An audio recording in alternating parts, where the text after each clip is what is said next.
It's the LinkedIn Logs. It's the jobs podcast for the website, cpluscomedy.com. Like I just said, it's a website. Go there. Episode 62 of the show that sometimes happens on time and sometimes does not. If you're looking at the last episode, 61, it was uploaded yesterday. When was it recorded? 3 days prior. Whose fault is that? Mine, baby. But you know what? Who cares? No one's paying attention.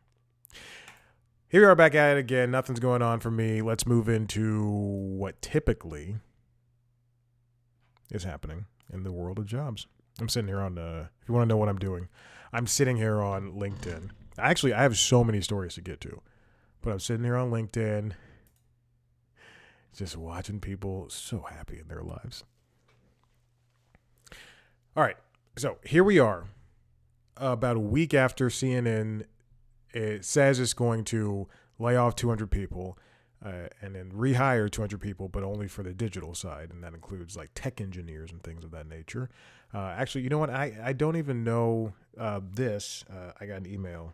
It is from, my pet insurance company. Hopefully that have good news for me because they responded way too quickly for this email. For what's going on. The cat needs surgery. There you go. Anyway, all right. Now I'm going to the Warner Brothers Workday account. I wonder if they already have the jobs up, because if so, that's pretty damning of them to be ready to go with a lot of these. Oh, I applied to 2 jobs last week. Will I get them? Time will tell. So Atlanta. So CNN laid off 200 people. They did a bunch of scheduling changes, which include Wolf Blitzer and Pam Brown co-hosting, I guess, the Blitzer Report. What is it called? What was Wolf Blitzer's show called? Anyway, they moved that to daytime. Tapper gets extended time in the early evening, and there you go. I do see a lot of jobs that were posted, oh my goodness, on yesterday. That's crazy. Wow, that is so crazy. You know, this is uninteresting in the slightest. I'm not going to tell the story. Never mind. It was going to be way too personal.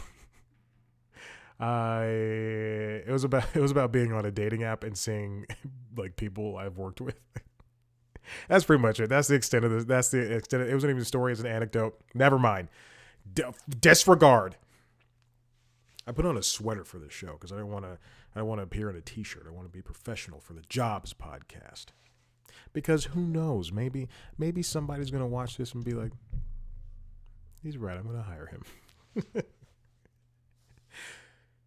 So the 117. What was the last time I was here? I was on the Warner Brothers Workday during this show. There were 78 or 79 jobs or so, more or less. And then now there's 117. A lot of these are on site. And then a lot of these are internships, which it makes sense. Senior producer, CNN Max, whatever. Anyway, I feel like never mind. I don't want to say anything. Okay. It wasn't for once. It wasn't a negative against the company. It was something about something else. Anyway, Jim Acosta is now leaving the company. This comes from the Daily Beast, written by Yasmin Hamada. Usually, I'll tell you this, and here's a little behind the scenes of this show. I try not to go to the Daily Beast because they only allow you like 5 free articles per month, and I'm not paying for a Daily Beast. Let me just tell you that. Jim Acosta is leaving CNN, and anyway, he's leaving CNN. They were going. He did have a 10 a.m. show. They were going to throw him on at midnight, which is such a bad decision. No news show should be on at midnight.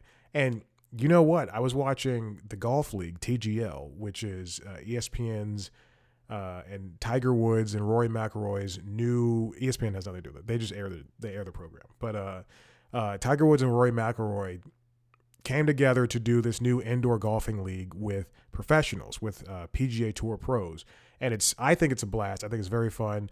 I think curmudgeonly golfers, golf watchers who probably don't even play the game, who are watching it, hate it. I think it's great. People there are having fun. It's somehow less douchey than the dudes that appear on the golf courses watching regular PGA Tour events. And it's fun. It's just exciting. It's just indoor golf. It's shortened and condensed, and it's just high energy. And there are things that could be done with it to make it better, but it's fun.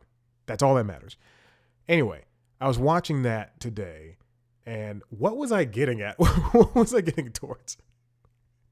And it airs on ESPN. And I watched the first match a couple of weeks ago, and Scott Van Pelt is who's the host of Sports Center. He currently now lives in Washington, I believe, to be closer to his family.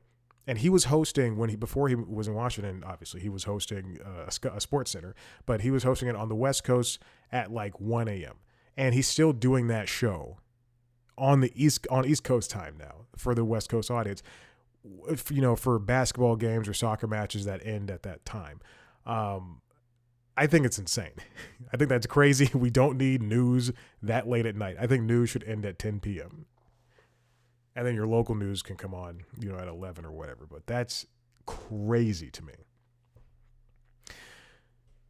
Jim Acosta is leaving CNN, which is by his own decision. I mean, the fact that they were trying to give him the worst time slot. That's like when NBC, when Conan got the Tonight Show, and then Fallon was doing late night. And then Leno was like, "Hey, I want to come back to do some. I miss doing TV." And then they gave him a 10 o'clock show. It wasn't doing well. They're like, "Let's bump him back to that Tonight Show time slot, and we'll move the Tonight Show to midnight."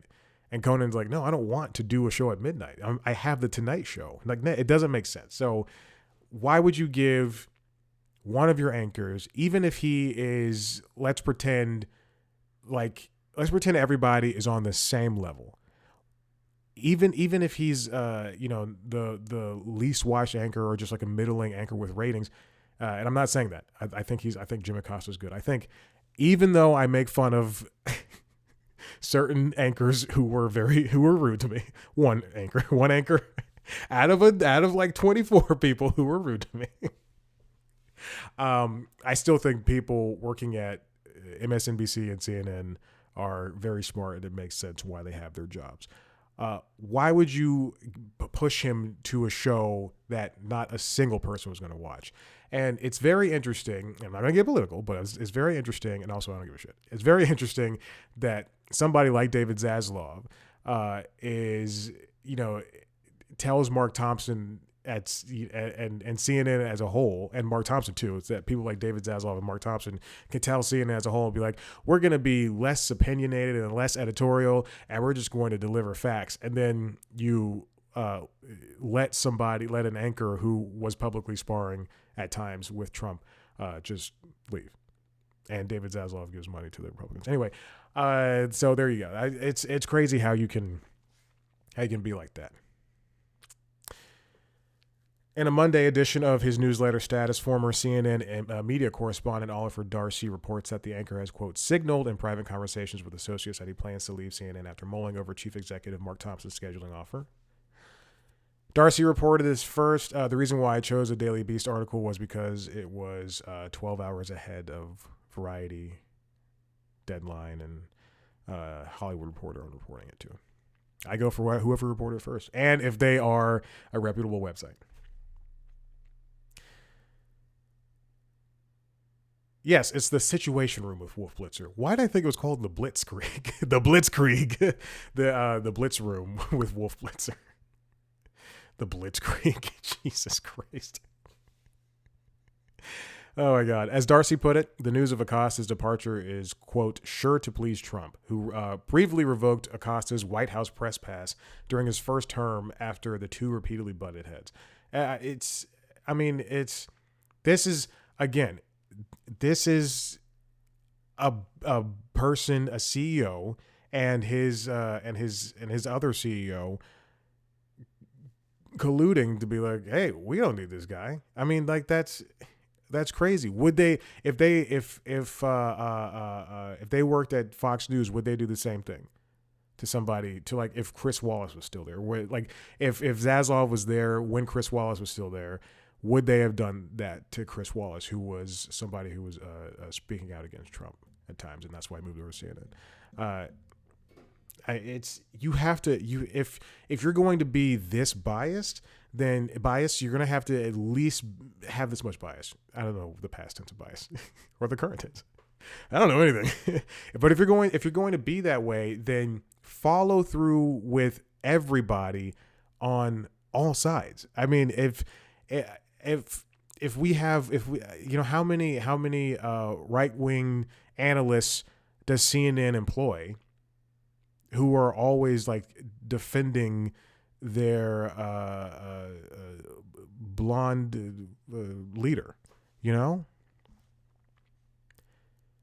And you can say that's their jobs, but I mean, at some point, if you're going to go to these measures and be like, and give and offer somebody who is a good anchor the worst spot, then give, your middling correspondents who are on the opposing side the same deals. This next one comes from Engadget. Nope. This is I actually took that job. I took that one down. Okay, this next one comes from the Wall Street Journal, because sometimes I have stories just like sitting on the back burner. And this one actually popped up when I was riding my bike. I was again, if you don't know, I have a bike behind my gym bag that's over there, just piled up. There's a bike, indoor bike. There's a treadmill, other side of this wall in my storage unit. One day I'll have a rower, because I hate walking around my gym looking for a rower that works.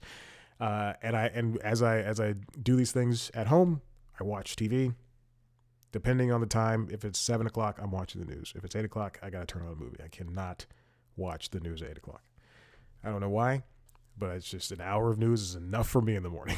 I was watching a story this morning on, actually it was on everything. CNN, CBS, NBC.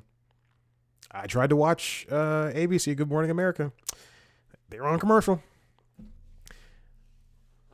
Roshan Fernandez writes for the Wall Street Journal, the Whole Foods workers in Philadelphia form grocers' first union in decades. This is their first union in 20 years. The first union 20 years ago was only around for a year. I had to look this up. Before it was dismantled. Monday's vote passed with 130 to 100 and was prompted by workers' push for higher wages and improved benefits. Ed Dupree, one of the union's organizers, said that during his 8 years at the store in the Spring Garden neighborhood of Philadelphia's Center City, business has grown, but staffing has declined. He said some colleagues at the store work multiple jobs and don't have health insurance. This is a growing effort. I think we're going to see a lot more unions try to get started. And unfortunately, I think we're going to see, as we saw from the inauguration with all the tech bros and all the leaders in business bending a knee, I think that we're going to see too much of this, way too much of a company fighting back against unions. I want to see more unions. When I was, I know I've said this before, but when I was at UPS. When I was at UPS, I thought it was USPS. When I was at UPS working in a factory, every time we would leave in the morning, multiple times a week, there would just be union guys outside, just like, come on, join the union, come on. And then everybody inside would be so afraid, But those people, because I was just passing through, those people were there for years, 5, 10, 15, 20 years. But they were just happy with, working that and not really having leverage over a company that would take advantage of you, and they routinely did. Go. I'm all for unions. Go for it. Do it. The writers union's great. The producer directors guild, all that stuff's great. Grocery store unions, let's go. Let's do it. Unions for Starbucks workers. Whole Foods had urged the store's employees to vote against unionization. They're disappointed, blah, blah, blah.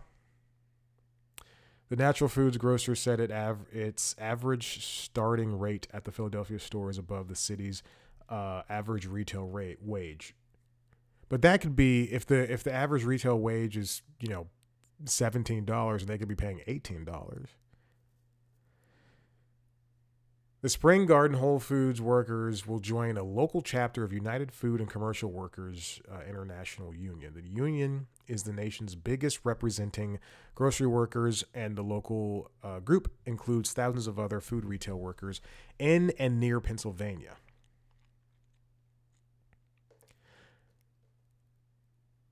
Now, the problem with this is, why did I? Oh, here we go. Oh, I just closed that. Okay.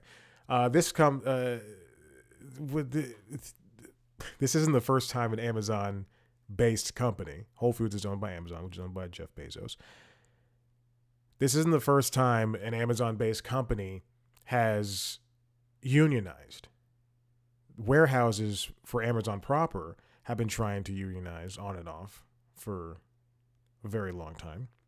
This next one comes from the New York Times.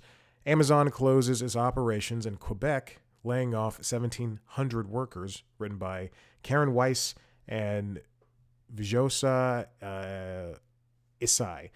Now, last year, a Quebec-based, which is a Canadian province, Quebec-based warehouse tried to unionize. They did, they won, and now Amazon is essentially shutting them down. They're laying off 1,700 employees. They're closing all of the warehouse and logistics operations in Quebec. It's a big U-turn from Amazon's recent investments in the province. The company opened 3 delivery stations in 2021 and 1 last year. It also had a small fulfillment center in Quebec and 2 warehouses that sorted packages. All told, the investments total about 2 million square feet of operations, according to an estimate by Mark Wolfrott, a warehousing industry consultant based in Montreal, who has long researched Amazon's logistics network. Amazon said it was closing the 7 facilities to, quote, provide the same great service and even more savings to our customers over the long run. So they're saying that they're trying to save money, but this will, what it looks like is a big response. Even let's pretend that's true. This looks like it's just a response saying, well, hey, you guys want to unionize? We don't want to work. We don't want to have our stuff there. Amazon's still going to be in Quebec, but they're going to return to the same way that they worked in Quebec in 2020, when facilities in neighboring provinces prepared the packages that were then carried by third-party delivery companies in Quebec. Oh man, yeah, that is just such a disappointing outcome. And yes, your companies are supposed to be and have this idea of we have to make the most money and save the most money possible. Like make the most money, save the most money. But to have a response like this, to say we do the best for our employees, and then to have them working these disgusting hours and with horrible pay and not so good benefits, and to pretend like that's something that works, is just unacceptable, especially in 2025. The company challenged the unionization effort before a provincial labor tribunal. It argued that the union certification should be revoked because the workers signed union cards to signal their support instead of voting by secret ballot. The tribunal ruled against Amazon in October, just before the peak holiday shopping season. This is the ultimate, we're taking our ball and going home. No more soccer, no more basketball for you. We're done, Quebec.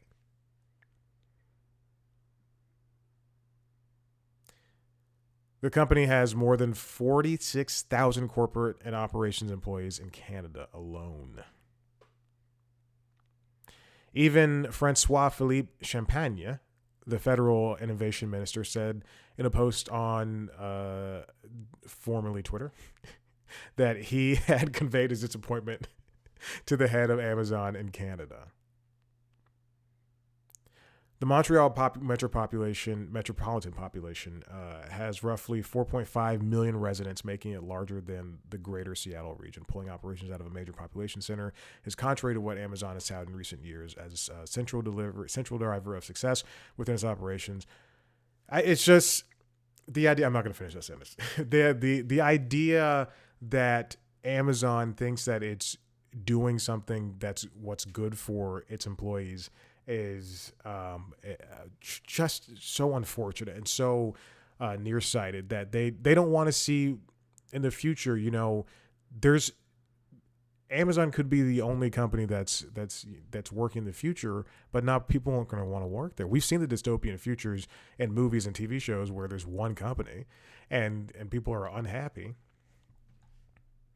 So why would they continue to move in areas like this? Now going back to the Whole Foods in Philadelphia, they can't pull this type of move so overtly in America. So they're going to have to do something. Well, they're not going to have to. They're going to do something, but I wonder how they would respond to this. Amazon has confronted unionization efforts. I'm back at the Wall Street Journal Post. In other parts of its business. In 2022, workers at a Staten Island warehouse formed the first U.S. union at Amazon. Amazon workers group that led the grassroots movement is fighting to survive, grappling with leadership and turmoil and growing financial strain. The group doesn't appear close to establishing a first labor contract with Amazon. Excuse me. I'm getting so emotional about this. They're going to continue see unions get pushed. And to fight against it like this is just really damning and showing exactly who they are. All right, in this last bit, I was this morning when I was stretching, using the Theragun after my leg day and my cycling. I'm kicking my legs, you can't see. So stupid. I was listening to an episode of the podcast The Journal by Wall Street Journal. And okay.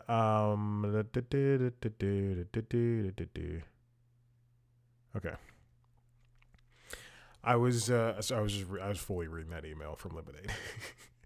I was listening to this podcast while I was stretching and using the Theragun. And the episode is called "Is DEI Done?" You can guess what the episode is about. It's about the drastic changes from the diversity, equity, inclusion initiatives that were put into effect a couple of years ago after Trump left office, and now day one of Trump in office, a week later, this man says no more. We don't want diversity or equity or inclusion because it's racist against white. I mean, that's essentially what he's saying. Now, this is a episode of a podcast. This is an episode of a podcast that I have that is greatly encapsulating exactly almost everything that I've heard in regards to, and I know I talked about how people like David Zaslav and Mark Thompson at Warner Brothers Discovery and CNN, respectively, are both sizing things. This is an episode of a podcast that truly, I think, covers enough of the both sides argument of why DEI works and why some don't, or why some think it doesn't. I mean, to a point, to a T. I did see arguments against DEI that I was like, yeah, I mean, from that perspective, sure, I guess it makes sense. But ultimately, I think it, just works, especially when you do it right. But there are let's just go off this point. The U.S. Supreme Court is basically, hold on, let me do this. Striking down affirmative action. They struck down affirmative action. The High Court says, I'm looking at the transcript for this podcast, that colleges and universities don't have to rely on race when it comes to admissions processes. That was a couple of years ago. Affirmative action was working for Ivy League schools in order to bring in more diverse students, and on a larger scale, diversity action. Affirmative action works when you bring it to big corporate companies, but corporate America is saying that they're pulling back their DI efforts because Trump is going to crack down on companies that are relying on DEI to bring in more diverse workers, and instead of the ones who, in quotes, deserve it, more or less. In his first few days in office, Trump wasted no time dismantling DEI initiatives within the federal government. Federal government workers were a part of that was a whole thing where they wanted to bring in more diversity to federal government workers. Chip Cutter says he ordered an end to DI programs across federal agencies. All staff working on those programs were put on paid leave. The Agriculture Department, the Treasury Department, Labor Department removed a bunch of web pages on diversity by Wednesday morning. Notably, the Labor Department, for example, had a page on the history of DEI, which is completely gone now. There's also a tip line, which is like a snitch line to report, which I have no problem with snitches, DEI initiatives across the federal government and its contractors. It told employees that there would be, quote, adverse consequences for failing to report colleagues. That's basically saying report on people who report on people who are trying to bring diversity into your office. The administration also instructed federal institutions to investigate DEI programs at schools with endowments of more than $1 billion. And Trump revoked the executive order signed by former President Lyndon B. Johnson 6 decades ago, the one that required government contractors to proactively root out discrimination on the basis of race and gender. But the new administration isn't just going after DEI efforts in the government. They're also tackling and other companies like nonprofits, foundations, private sectors of organizations, regular companies. It's just, oh my gosh. And the people that are against DEI are speaking louder than the people that are for it, which is crazy. A lot of people just kind of shrugging up and going, well, that's what happens, which, I don't see. I think DEI works, especially because you have, first of all, it's not just for people of color. It's for queer people. It's for or people who assign themselves to that.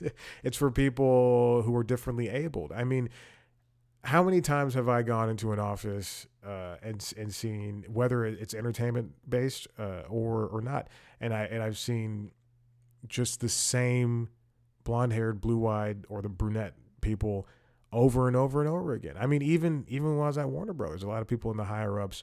When I was at the Weather Channel, when I was at Bounce TV, the people in the higher ups were all the same versions of each other, which is, I've said this word before, disheartening to see, because, it's just kind of like, I don't see myself in those positions if I don't see somebody who is at least somewhat different.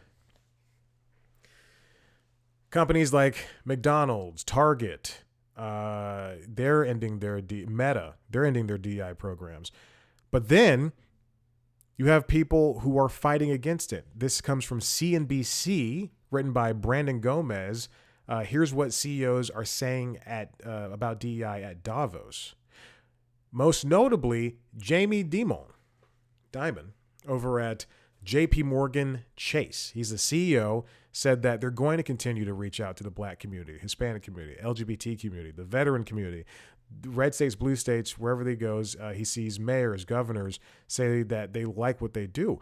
I mean, it makes sense to want to hire people who A, want to work, and B, fit the mold. It just so happens that they happen to be a Latino queer veteran.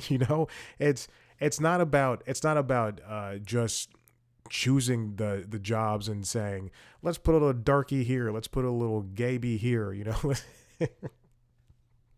so offensive. Let's just sprinkle in some heads, some little dark black heads and everything. It's the thing about it is having people in those positions who can make the right decisions, who are also, hey, they also happen to be a person of color. Because if we have, I mean, let's make this political. Let's look at Trump's administration. It's all white men, with the exception of a handful of white women. I mean, it's the same things over and over and over again. And you're basically giving, all the power to one type of person.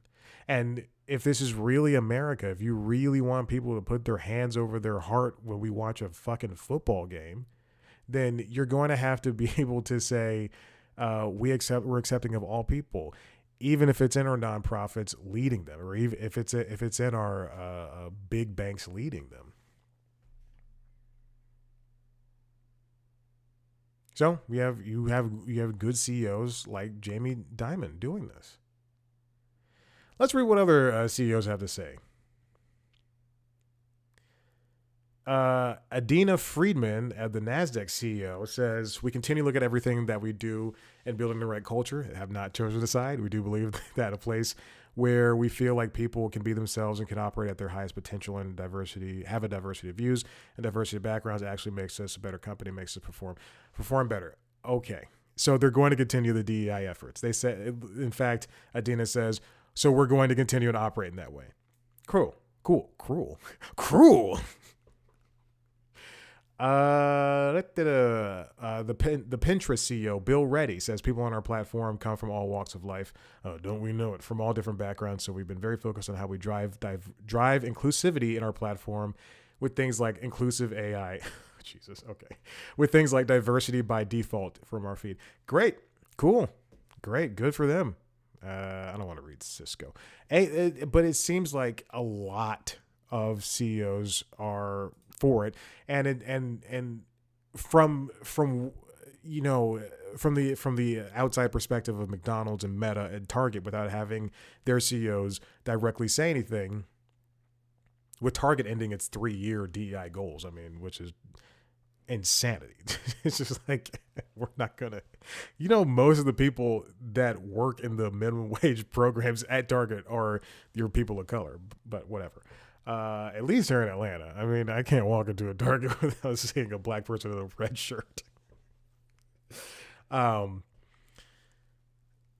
It's just unfortunate that these companies, Meta, McDonald's, Target, the other ones, they're just turning tail because they're afraid of the stopgaps that a president would instill upon a company that dares go against or try to bring in more people of color to its higher roles.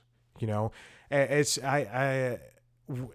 only going to get worse from here. And unfortunately, I mean, if this is week 1, where are we going to be? 3 years from now, when we're going to be next year? We're going to be in a month. This is not something, and I'm not saying, live in this stew and anger and be mad that this is happening and there's nothing's going to change about it. Yeah, but to be, so removed from a normal life as a celebrity going on SNL and saying everything's going to be fine, or some news anchor on Fox News going, I don't see what the problem is. You're removed. You're not a regular person. You're not somebody who's walking through life every day unable to get the job they want, or able to follow their dreams or do whatever, or even be, looked up to as opposed to be looked down to. It's that we're telling the same stories over and over again, and people are tired of it. I can hear my neighbor. My neighbor just got a dog. My neighbors, excuse me. God bless them. They're a couple. I've only seen couples move into an apartment next to me, and they always move out because it's expensive. It's like, why are you moving into a 2-bedroom in the most popular neighborhood in Atlanta at one of the most expensive apartment complexes there is? They just got a dog. I hear them fight all the time. I hear them fight constantly. But they just got a dog. They're fighting about marriage, and they just got a dog. And I can hear, they have a little pee pad outside. I can hear every, hour or so. Good boy, good boy. I told somebody that happened, and the first thing I said was, I would never, if I'm fighting with somebody about, getting married, I would never get a dog. I'll never get a dog with that person. That's insane. No. Okay, anyway, sorry.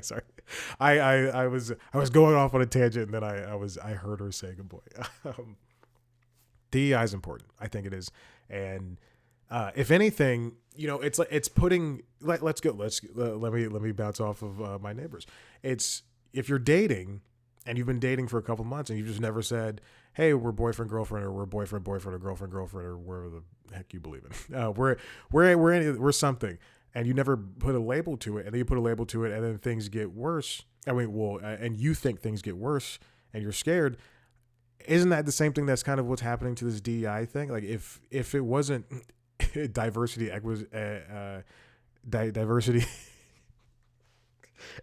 equity, inclusion.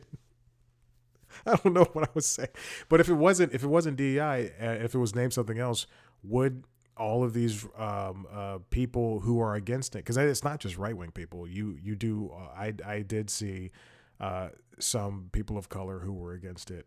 But hey, whatever floats your boat.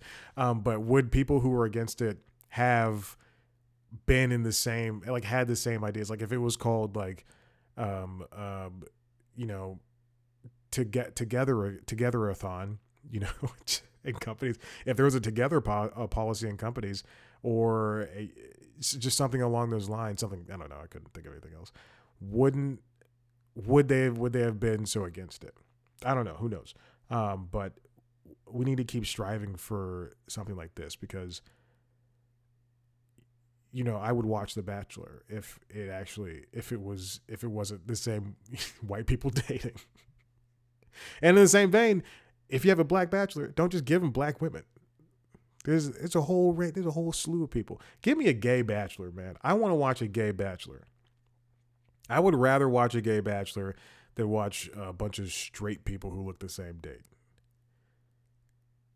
I just finished Baby Reindeer.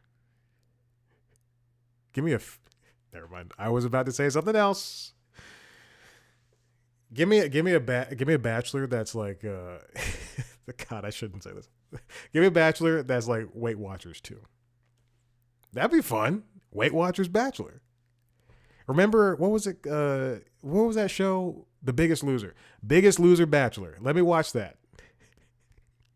Start mixing shows together. Oh my God, I'm never gonna get a job. Listen, if you like what you heard here, head to the website cpluscomedy.com, where you can see me talk to famous people. The wildfires, they're devastating. And quite frankly, it affected a lot of interviews I had. We'll get back to those at some point, hopefully soon. If you want to see a video version of this show, as well as the interviews, as well as the other podcasts I host, the Constitutionals podcast, which is the entertainment business news podcast, and Late Night Lately, the Late Night Show, head over to youtube.com/C+comedy. You can also follow us on, and you can subscribe to those shows wherever you get your podcasts. You can also follow us on social media. TikTok, if you still have it, Instagram, Facebook, and Blue Sky. Thank you so much for listening. I'll see you later. Bye.